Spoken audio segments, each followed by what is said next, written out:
Autre domaine qui est très important et qu'on évacue toujours en France et dans d'autres pays européens, c'est l'enseignement de la haine. Des hommes de foi dans des mosquées qui expliquent qu'il faut tuer, qu'il faut massacrer tous les juifs et les chrétiens.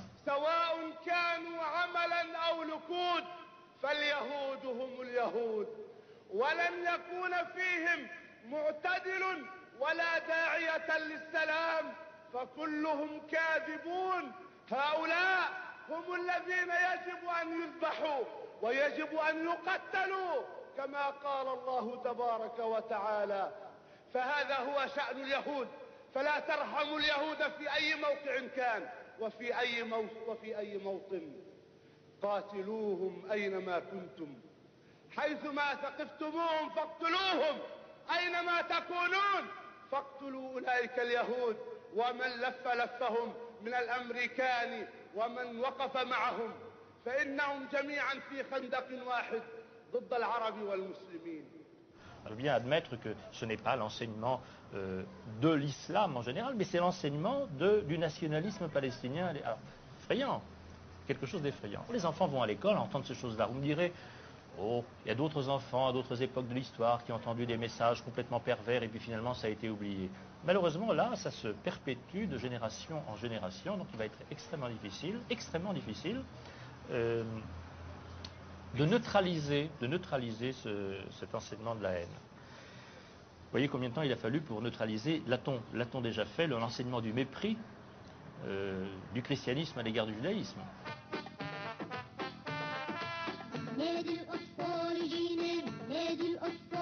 La diabolisation de l'autre, de l'ennemi ou du partenaire futur, du sioniste, de l'israélien ou du juif, n'a pas cessé avec les accords d'Oslo, bien au contraire. Comment imaginer la paix avec ces chansons?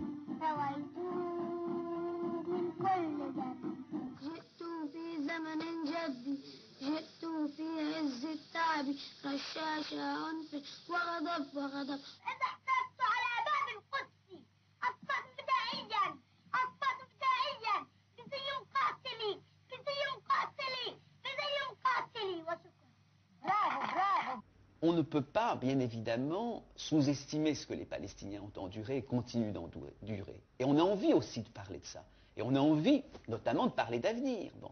Et qu'actuellement, on a de plus en plus de mal à faire ça avec des vraies questions.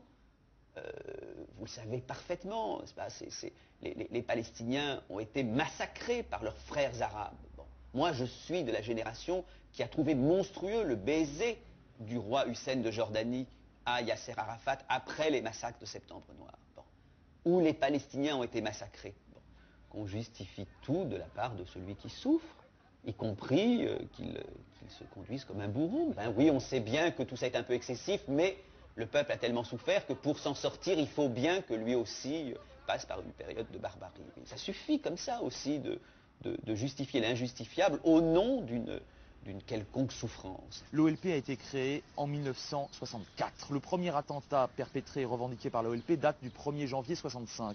En 1965, il n'y a pas d'implantation, il n'y a pas de colonie, il n'y a pas de territoires occupés. La guerre des 6 jours n'a pas encore eu lieu. Et c'est la raison pour laquelle je pense, et c'est là aussi toute la dimension tragique du conflit, que ce terroriste palestinien qui va viser un autobus plein de civils à Tel Aviv, eh bien lui a le sentiment profond, a la représentation très profonde de tuer des colons.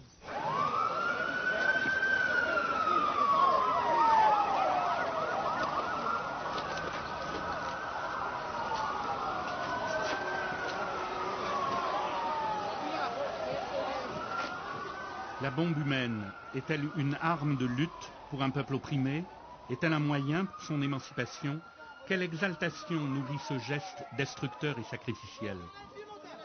Cette logique de mort a-t-elle encore un sens politique ou bien relève-t-elle d'un autre enfermement? La fin peut-elle justifier tous les moyens? La bombe humaine est-elle une fin ou un moyen?